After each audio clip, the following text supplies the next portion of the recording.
우리 7월 첫 주 예배를 하나님 앞에 올려드리게 되었습니다. 감사드리고요. 우리 첫 주일이니까 우리 한번 같이 또 해야 될 것 같습니다. 우리 구호 준비? 아이고야. 제가 12월 달이 돼도 이게 되려나 제가 조금 걱정스럽긴 한데 제가 믿음을 잃어버리지 않겠습니다. 우리 다시 한번 하겠습니다. 우리 구호 준비? 우리는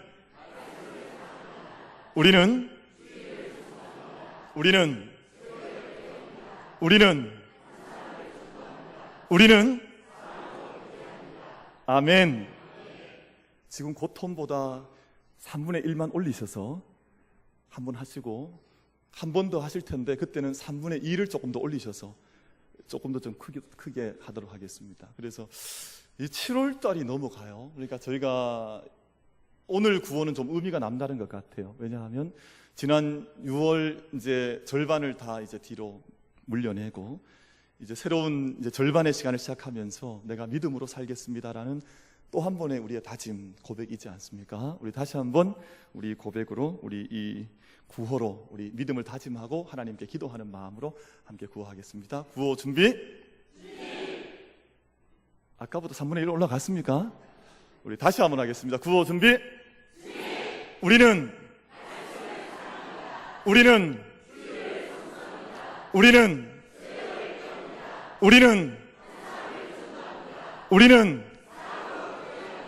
아멘. 근데 옛날에 데모 다 안 해보셨죠? 다 데모를 해보시면 이렇게 가만히 들고 하지 않습니다. 우리는 하면 말씀을 사랑합니다. 우리는 주의를 성수합니다. 우리는 새벽을 깨웁니다. 이렇게 다 데모를 안 해보셨구나, 그렇죠? 우리 다시 한번 이렇게 마지막입니다. 구호 준비. 우리는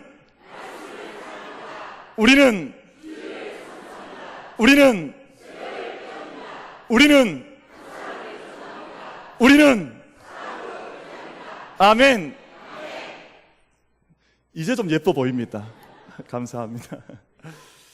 제가 오솔길 걷다가 제가 하나님 앞에 묵상했습니다. 하나님, 제 영적 상태를 좀 말씀해 주시고 또 제가 어떻게 믿음의 길 걸어가야 할지 제게 좀 알려주십시오. 그랬더니 첫 번째 제 마음속에 주신 감동은 너는 말이 너무 많다.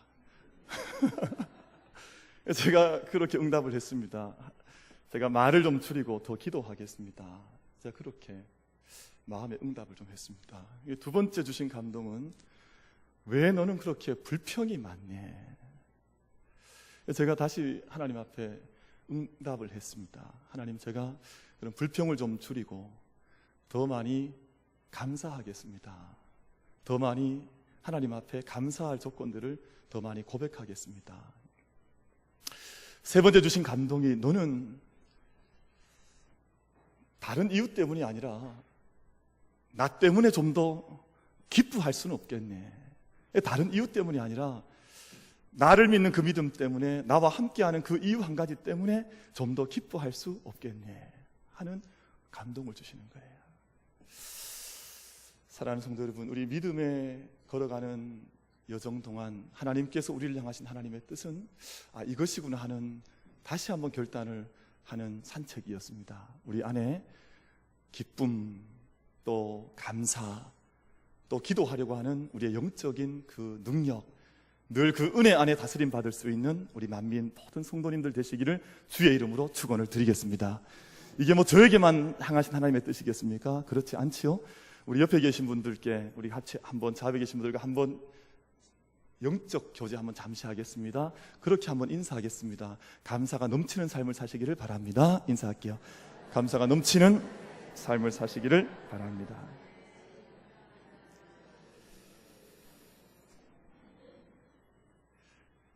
문학을 하는 작가의 유형에는 두 가지 유형의 작가들이 있는데 고슴도치형 작가와 그리고 여우형 작가가 있다 하는 겁니다.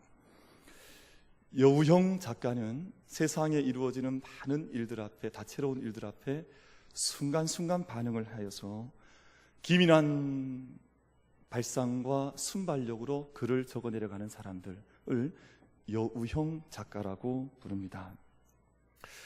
반면에 고슴도치용 작가는 자기 내면 안에 있는, 자기 안에 한번 주어진 자기 심령 속에 꽂혀져 있는 하나의 주제를 붙들고 평생을 파내려가는 작가들을 가리켜서 고슴도치형 작가라고 부릅니다.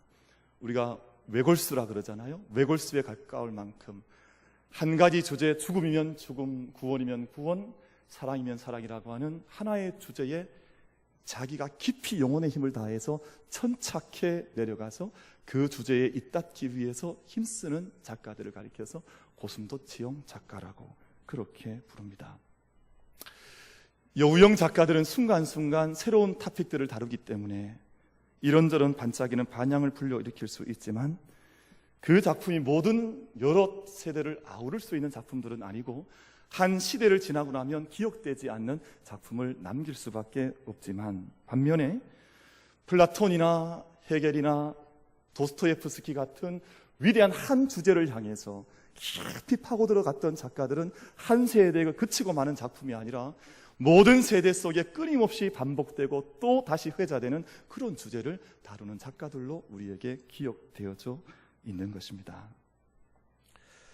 문학의 세계 속에 고슴도치형과 여우형이라는 스타일의 작가가 존재한다면 우리 신앙의 유형 속에도 우리가 분류해서 생각해 볼 수가 있지 않을까 생각을 해보게 됩니다. 반석형의 신앙인이 있고 걸림돌형의 스텀블링 블록이라고 하는 걸림돌형의 신앙인이 있다. 한번 여쭤보겠습니다. 반석형이 좋겠습니까? 걸림돌형이 좋겠습니까? 혹시 걸림돌형이 좋은 것 같다 손 한번 들어보시면 예배 후에 저를 개별 특별 면담을 좀 하고 가셔야 됩니다. 반석형이 좋다는 것을 저희는 다 알고 있습니다. 문제는 이 반석형과 걸림돌형이라고 하는 두 유형은 한 사람 속에 영구히 정령화되어서 굳어져 있는 그러한 형태가 아니라는 것입니다. 어떤 때는 반석처럼 굳건했던 사람이 때로는 걸림돌이 되기도 하고, 때로는 걸림돌이 되었던 사람이 온전하게 변화가 되어서 반석이 되기도 하는 그런 패턴을 우리 믿음의 사람들은 계속해서 반복해 나가는 것을 볼 때가 있습니다.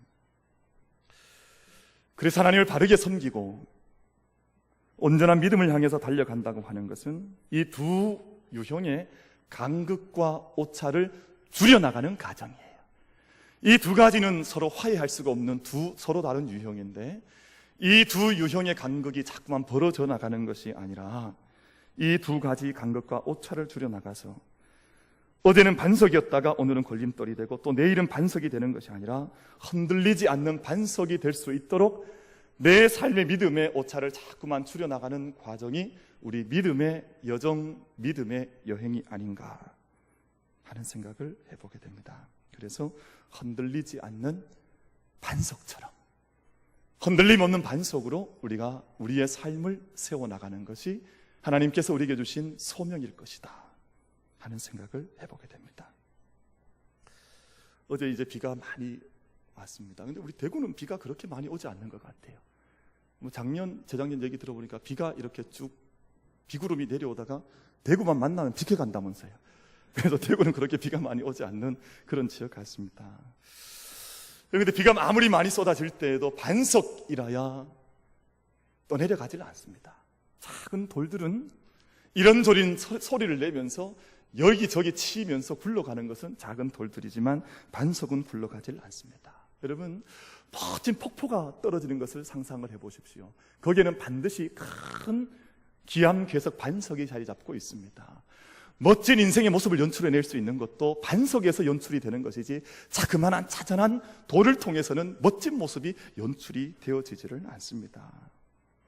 반석이라야 사람과 인생들이 그 반석을 딛고 다음 단계를 향해서 나아갈 수가 있지, 조그만 돌을 밟으면 어떻게 됩니까? 미끄러져 넘어집니다. 콩 조그만한 거 밟으면 넘어지잖아요. 반석은 밟고 그 다음 역사가 전개되어져 나가는 것입니다. 제가 건축했던 우리 교회 식구들에게 말씀드렸던 것인데요, 우리 교회는 밑에 반석이 있대요. 다 알고 계셨습니까? 모르셨습니까? 지금 어느 교회 다니고 계십니까? 지금 저희가 다 함께 만민교회 식구들인데 교회 건축할 때 이렇게 파고 내려가 보니까 밑에 반석이 있다라는 거예요. 그래서 그 말씀 듣고 참 많이 감동을 받았습니다.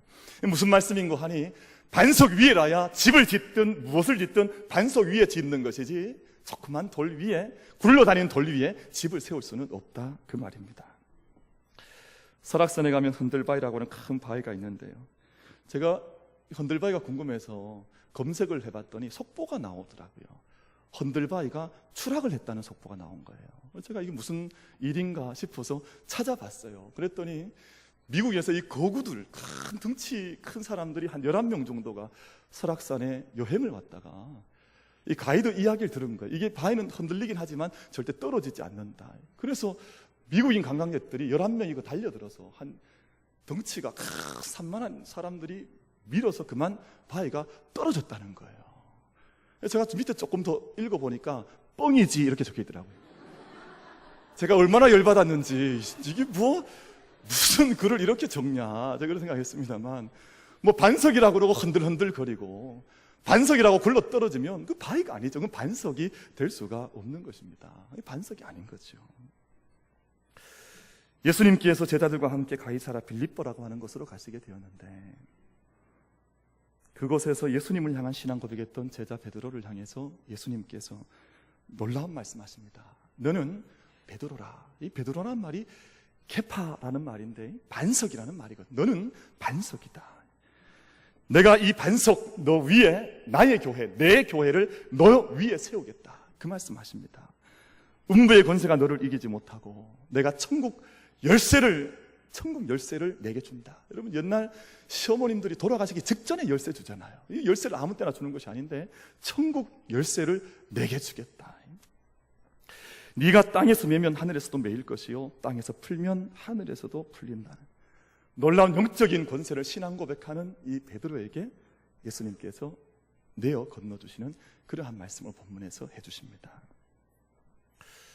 여러분, 신앙 고백이라고 하는 것이 얼마나 놀라운 일인지 모릅니다. 신앙 고백, 컨페션이라고 하는 고백. 여러분, 신앙 고백만 잘해도 얼마나 놀라운 복을 받는지 모릅니다. 그런데 우리 성도들 중에, 우리 교우들 중에 그런 분들이 있어요. 바른 신앙 고백을 하지 못하는 분들이 있습니다. 오랜 세월 동안 신앙생활을 했습니다. 교회를 다닌 지도 오랜 세월이 흘러갔습니다. 그런데 한 번도 제대로 된 신앙 고백을 내 안에서 해본 적이 없다는 거예요. 예수님께서 신앙 고백 한 번 때문에 이토록 놀라운 축복의 말씀을, 놀라운 영적 권세를 베드로에게 너는 반석이다, 내가 천국 열쇠를 내게 준다, 네가 땅에서 풀면 하늘 풀릴 것이요 네가 여기서 매면 하늘 풀린다라고 하는 놀라운 축복을 주셨는데, 우리 신앙생활을 평생 함에도 불구하고 내 안으로부터 흘러나오는, 내 가슴 속에 건져 올린 신앙 고백을 하지 못한다면 그보다 더 불쌍한 신앙생활이 없다 하는 것입니다. 여러분, 사람과 사람 사이에서도 컨페션, 고백이 얼마나 중요합니까? 고백을 통해서 역사가 시작이 돼요.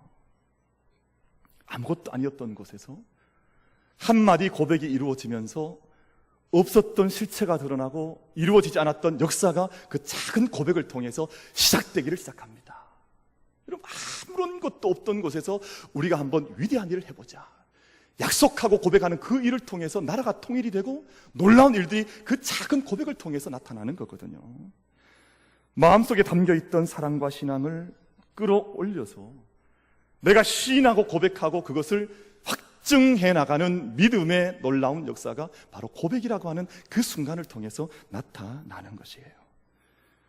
그래서 내 마음속에 있던 것을 길어올리고 끌어올려서 입으로 고백하는 것은 그저 내 마음속에 담아두는 것과는 전혀 다른 놀라운 차원의 역사를 이루어 나가는 것입니다. 그럼 땅 속에 보면 많은 지하수, 생명수가 고여 있습니다. 근데 땅 속에 아무리 많은 강물, 땅 속에 지하의 강물이 흘러가고 아무리 많은 생명수가 있다 할지라도 그것을 파이프를 집어넣어서 건져 올려서 위로 끄집어내지 않으면 그것은 사람에게 생명을 주는 물이 될 수가 없습니다. 여러분, 땅 속에 아무리 많은 기름이 흘러간다 할지라도 그 기름을 끄집어 올려서 펌프로 통해서 끄집어내지 않으면 그건 기름이 아닌 거예요. 내 마음속에 있는 내 신앙의 고백들과 하나님에 대한 사랑이 있다 할지라도 내가 그것을 내 입술로 끄집어 올려서 마음속에서 길어 올려서 함께 토해내놓는 신앙의 고백이 얼마나 축복된 일인지 오늘 본문에서 주님께서 우리를 향해서 말씀해 주시는 것이죠. 로마서 10장 9절과 10절 말씀에서 내가 만일 내 입으로 예수를 주로 시인하며 또 하나님께서 그를 죽은 자 가운데서 살리신 것을 내 마음에 믿으면 구원을 받으리라. 사람이 마음으로 믿어 의에 이르고 입으로 시인하여 구원에 이르느니라 라고 말씀을 합니다. 우리 빌립보서 2장 11절 말씀은 우리 함께 봉독해 보도록 하겠습니다. 빌립보서 2장 11절 말씀 우리 한번 함께 합독해 보겠습니다. 우리 함께 읽습니다. 시작. 모든 입으로 예수 그리스도를 주라 시인하여 하나님 아버지께 영광을 돌리게 하셨느니라. 아멘. 주는 그리스도시요 살아계신 하나님의 아들이십니다 라고 하는 이 작은 고백이, 이 단순한 한 문장의 고백이 사도 베드로를 반석되게 했고 그에게 놀라운 영적 권세를 주었고 그가 이 땅에서 물고 패는 풀고 매는 모든 것들이 하늘에서 그대로 이루어지는 역사가 되도록 주님께서 축복을 해주셨을 뿐만 아니라 우리의 입술을 통해서 시인되는 믿음의 고백이 하나님 아버지께 영광이 된다고 하는 것을 말씀을 하고 있습니다. 우리 한번 함께 고백해 보기를 원합니다. 예수는 그리스도이십니다. 우리 주님은 살아계신 하나님의 아들이십니다. 아멘. 우리 다 이 고백 선명하게 하시겠습니까? 우리 옆에 분과 한 번만 해보십시오. 예수는 그리스도십니다. 살아계신 하나님의 아들이십니다. 한번 서로 보면서 한번 고백을 보십시오. 예수는 그리스도이십니다. 살아계신 하나님의 아들이십니다. 여러분, 이 고백을 내어놓는 사랑하는 모든 성도들께 하나님의 축복의 문과 구원의 역사가 이루어지게 된 줄로 믿습니다. 사도 베드로에게 이 고백이 놀라운 축복과 구원의 역사가 되었다면 오늘 우리들에게도 동일한 축복과 구원의 능력이 되는 고백이 된 줄로 믿습니다. 그렇지 않겠습니까? 그래 오늘 말씀 후반부에 보면 충격적인 사건이 나옵니다. 반석이라 불러주시고 천국 열쇠를 건네주신 베드로를 향해서 예수님께서 사탄이라 하신 거예요. 너는 사탄이다. 내 길을 너는 막는 자다. 내 뒤로 물러가라. 그렇게 베드로를 향해서 예수님께서 꾸짖으셨습니다. 이 말씀을 저희가 이렇게 읽어보면 예수님께서 너무 변덕이 심하신 것이 아닌가. 조금 전에 비행기 높이 태우시더니 갑자기 땅바닥에다 이렇게 곤두박질 치게 하시면 어떡하냐. 방금 전에는 천국 열쇠를 준다 그러시더니 갑자기 사탄이라 막 꾸짖으시면 그렇게 하시면 어떡하냐. 이 말씀 저희가 그렇게 묵상할 수도 있겠습니다만 이 말씀이 주는 영적 의미는 너무너무 중요한 영적 의미를 담고 있는 본문의 말씀인데요. 아무리 반석과 같은 굳건한 믿음의 신앙의 고백을 한다 할지라도 그 반석이 반석되는 역할을 하지 못하면 걸림돌이 될 수밖에, 하나님의 일을 가로막는 스텀블링 블록, 걸림돌이 될 수밖에 없다고 하는 것을 예수님께서 꾸짖어 말씀하신 것입니다. 여러분, 인간이 얼마나 모순덩어리인지 모릅니다. 인간이 너무 모순덩어리입니다. 방금 반석이었는데도 불구하고 한순간 돌아서고 나면 걸림돌이 될 수 있는 것이 인간이에요. 얼마나 모순덩어리인지 모릅니다. 몇 가지 좀 예를 말씀을 드리려고 합니다. 여러분, 가습기 살균제 때문에 어린 아이들 그리고 임산부들이 고통스럽게 고통을 받다가 죽어나갔습니다. 다른 나라가 아니라 우리나라에서 그랬습니다. 근데 문제는 그 문제의 제품이 독성이 있다고 하는 것을 그 제품을 만드는 사람들이 알면서도 그 제품을 만들어서 팔았다는 거예요. 여러분, 아이러니 아닙니까? 자기는 먹지 않는 음식이나 음료수를 만들어서 자기 가족들한테는 먹이지 않으면서 이웃들한테는 막 먹이는 것이 사람들이에요. 자기는 절대 수술하지 않는 그 수술을 사람들은 불러다가 막 수술을 시키는 것이 이 땅에 의료하는 생명을 책임진 사람들이 하는 행위입니다. 폭스바겐이라고 하는 회사가 독일 자동차 회사입니다. 배출가스 양과 연비를 버젓이 속이면서 장사를 해왔습니다. 이 발각이 됐습니다. 어떤 나라한테는 12조 원을 배상을 하겠대요. 12조 원 우리가 잘못했다. 우리가 반성한다. 근데 문제는 우리나라에는 배상을 못 하겠다는 거예요. 우리 한국 사람들한테는 배상 안 하겠다는 거예요. 근데 제가 볼 때 더 재미있는 것은 이 회사가 아니라 우리 한국 사람들이에요. 이 회사가 차 값을 디스카운트를 얼마를 했어요. 그랬더니 차 판매량이 65%가 늘어나 버렸습니다. 이 회사, 이 자동차가 품어내는 이 매연과 가스가 지금 우리 미세먼지가 문제가 되고 있습니다만 이 가습기 가스보다 더 나쁘다고 하는 것을 발표를 했음에도 불구하고 조금만 값이 떨어지고 나니까 옆에 사람들 다 신경 쓸 거 없는 거예요. 그 차를 우리나라에서 65% 판매량이 최근에 더 늘어난 거예요. 뭐라고 해석을 해야 되겠습니까? 조그만 자기 이익을 위해서라면 타인의 생명 아랑곳하지 않습니다. 공적 책임성 없습니다. 자기가 조금이라도 이익 볼 수 있다면 이 모든 것들을 다 무시해도 그저 당당하게 살아갈 수 있는 것이 인간의 존재, 인간의 모습, 인간의 아이러니 한 모습이에요. 옛날 교과서에 월남 이상재 선생님의 이야기가 실려 있었습니다. 어느 날 며느리가 울고 있는 거예요. 며느리가 너무너무 슬프게 울고 있어서 월남 선생님께서 물었습니다. 아가, 너 왜 그렇게 슬프게 울고 있냐? 무슨 일이 있냐? 물었더니 며느리가 답을 했습니다. 재봉틀이 고장났다는, 재봉틀이. 너무너무 슬프게 울고 있다는. 근데 이상재 선생님께서 가슴을 치면서 탄식하면서 무슨 말을 했는고 하니, 너는 나라가 망했을 때는 눈물 한 방울 흘리지 않더니 재봉틀 고장난 것 가지고는 그렇게 슬프게 우는구나. 여러분, 이게 사람입니다. 이게 인간입니다. 내 작은 귀 고장난 것 가지고는 그렇게 슬프게 우는데 나라가 멸망하고 나라 팔려가는 것 가지고는 눈물 한 방울 흘리지 않는 것이 인간의 모습입니다. 전 세계가 비상입니다. 뭐 여기저기서 지금 총기 사고가 막 일어나는데 특별히 총기 사고가 많은 나라가 이제 미국이라고 하는 나라입니다. 얼마 전에 올랜도 테러 사건으로 49명이 목숨을 잃었는데요. 여러분, 재미있는 것은 이 총기 사고가 크게 일어날 때마다 어떤 현상이 일어나냐 하면 총기 판매량이 급증합니다. 이게 아이러니잖아요. 미국에는 여러 가지 박람회가 많이 열립니다만 아주 자주 거대하게 열리는 박람회 중에 한 가지가 총기 박람회예요. 건쇼라고 불러요. 건쇼. 총기를 홍보하고 자랑하는 거예요. 그래서 이걸 사라. 근데 언제 가장 많이 팔리냐면 총기 사고가 많이 일어났을 때 그때 최근에도 총기 판매량이 급증했습니다. 근데 이 사람들이 뭐라고 홍보를 하냐 하면 총기가 있는 곳이 가장 안전합니다. 그렇게 광고를 해요. 총기가 있는 곳이 가장 안전합니다. 이들이 광고하는 것이 그거예요. 올랜도에다 만약 그 DJ가 총기를 갖고 있었다면 그렇게 많은 사람들이 죽지 않았을 것입니다. 그렇게 광고를 하는 거예요. 착한 사람들이야말로 자기를 지키기 위해서는 총을 한 자루씩 다 가지고 있어야 자기를 지킬 수 있다. 이것이 총기를 파는 사람들의 논리입니다.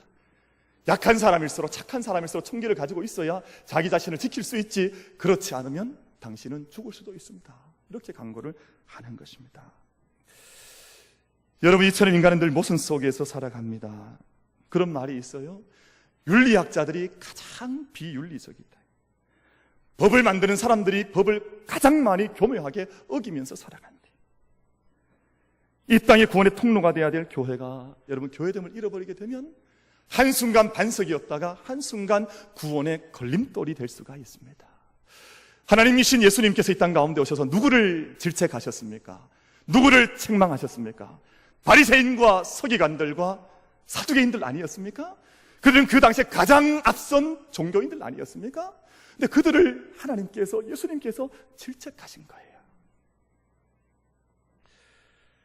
저는 우리 후배들 중에 목사가 되겠다고 찾아오는 후배들 있으면 웬만하면 목사하지 말라 그럽니다.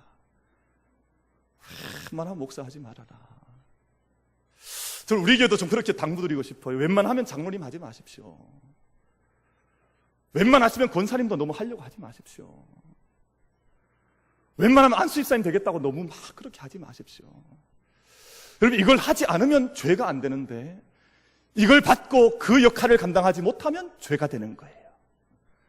그런데 왜 그 무거운 직을 왜 그렇게 애써서 하시려고 그럽니까? 그 직을 왜 그렇게 하지 못해서 안달이십니까? 그럼 그거 할 게 아니에요.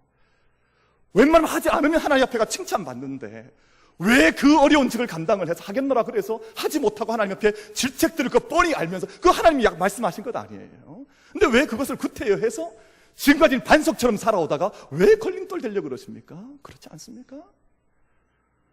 사람이 참 모순덩어리예요. 내가 반석이었는데 왜 걸림돌 되는 거예요? 그렇지 않습니까? 사랑하는 성도 여러분, 우리 모든 믿음의 자리에 하나님 앞에 너는 반석이다. 내가 천국 열쇠를 내게 맡긴다. 네가 이 땅에 매는 것 내가 하늘에서도 맬 것이요 네가 이 땅에 풀면 내가 하늘에서 풀어줄 것이다 하는 이 영적인 비밀과 영적인 주권만을 굳게 붙들 수 있는 우리 만민의 모든 성도님들 되시기를 주님의 이름으로 축원을 드리겠습니다. 그럼 베드로가 조금 전 예수님을 향해서 신앙 고백했습니다. 주는 그리스도시여 살아계신 하나님의 아들입니다. 그 고백이 너무너무 기쁘셔서 예수님께서 이제 이 비밀을 내가 너에게 밝혀줘도 되겠다. 내가 이제 예루살렘으로 올라가겠다. 내가 고난을 받을 것이다. 그러나 내가 사흘 만에 부활할 것이다. 말씀하셨습니다. 근데 이 말씀을 듣자마자 베드로가 항변한 겁니다. 항변했습니다. 예수님 붙들고 늘어졌습니다. 주여 그리하지 마시옵소서. 이 일이 결코 죽게 미치지 아니하리이다. 제가 영어 성경을 찾아봤어요. 그랬더니 이렇게 적혀 있습니다. Peter took him aside. 베드로가 take aside라는 말은 끌고 갔다 그 말입니다. take aside. 벽에 밀어붙였다 그 말이거든요. take aside. Peter took aside him aside. 예수님을 밀어붙인 거예요. 그리고 어떻게 했냐 하면 began to reprove him 이라고 되어 있는데 이 말은 reprove라는 말은 질책하다, 꾸짖다, 책망하다 이런 뜻이에요. 예수님을 책망했습니다. 예수님 한쪽으로 밀어붙이고 나서 강력하게 붙들고 나서 예수님을 꾸짖은 거예요. 그 일이 반석인 베드로에게 일어났으니 예수님께서 뭐라고 말씀하시겠습니까? 사탄아, 내 뒤로 물러가라. 네가 하나님의 일을 생각하지 아니하고 사람의 일을 생각하는도다. 사랑하는 만민의 모든 성도 여러분, 여러분의 삶과 믿음의 여정이 사람의 일이라고 하는 수준 속에 세워지는 것이 아니라 하나님의 일 위에 세워지는 은총이 우리에게 있게 되기를 간절히 바랍니다. 이 땅의 일이 중요해요. 우리는 이 땅에서 발딛고 살아가는 사람들이기 때문에 이 땅의 모든 일들은 중요합니다만, 그러나 이 땅의 모든 일은 하나님의 일이라고 하는 영원한 관점에서 이루어지지 않으면 모든 것들이 스텀블링 블록, 장애물이 될 수밖에 없습니다. 우리 골로새서 3장 1, 2절 말씀 우리 한번 같이 읽겠습니다. 골로새서 3장 1절과 2절 말씀 같이 읽겠습니다. 시작. 그러므로 너희가 그리스도와 함께 다시 살리심을 받았으면 위의 것을 찾으라. 거기는 그리스도께서 하나님 우편에 앉아 계시느니라. 위의 것을 생각하고 땅의 것을 생각하지 말라. 땅의 것을 생각하면 하나님의 축복과 그 능력을 얻지를 못합니다. 이게 너무너무 패러독스요, 역설인데요. 여러분, 하나님의 일을 추구해 나가는 자들이 이 땅에서 영광과 능력을 맛보게 될 줄로 믿습니다. 이 땅의 것들이 주된 것인 것 마냥 그렇게 이 땅의 것을 추구하는 사람들은 이 땅에서 하나님의 영광을 맛보지를 못하게 되어져 있습니다. 너희가 구원을 얻었느냐? 그럼 이 땅의 일이 아니라 하나님의 일을 생각하라. 너희의 마음의 세팅이 하나님이 아니라 사람 위에 있을 때에는 너희는 사탄과 동일한 입장을 취할 수도 있다고 하는 것을 말씀하시는 것입니다. 여러분, 이 말씀은 베드로의 이 강청은 예수님을 위하는 척했지만 사실은 예수님의 구원의 사역을 막아서는 일 아니었습니까? 예수님 예루살렘에 올라가시면 고난받는데 왜 거기에 올라가십니까? 만류했지만 그것은 사람의 생각이었지 하나님의 뜻과 하나님의 구원의 계획이 아니었다 하는 것입니다. 그때 예수님께서 베드로를 향해서 단호하게 말씀하십니다. 사탄아, 내 뒤로 물러가라. 하나님 사랑의 하나님이신 동시에 공의의 하나님이시기도 합니다. 우리의 말과 행위가 예수님보다 앞서가면 절대 되지 않습니다. 우리 만민교회의 모든 믿음의 궤적은 우리가 앞서고 예수님을 끌어당기는 인생이 아니라 우리 앞서가시는 예수님을 온전히 뒤따를 수 있는, 앞서가신 예수님을 온전히 순종하여 따라갈 수 있는 믿음의 온전한 궤적을 그려나갈 수 있는 이 재단과 우리 모든 성도님들이 되기를 간절히 바랍니다. 그래서 24절 말씀에서 이렇게 말씀하십니다. 누구든지 나를 따라오려거든 자기를 부인하고 자기 십자가를 지고 나를 따를 것이니라. 하나님께서 우리 모두가 반석되기를 원하십니다. 교회와 성도 하나님 앞에서 반석이 되어야 하나님 그 놀라운 영광의 일들을 함께 이뤄갈 수 있는 하나님의 참 사람들로 살아갈 수 있습니다. 자기를 부인하고 자기 십자가를 지고 주님을 따라 하나님 마음껏 사용하시는 영적 반석들로 주님 앞에 그렇게 영광스럽게 쓰임받을 수 있는 모든 인생과 모든 믿음의 여정 되기를 주님의 이름으로 축원을 드립니다.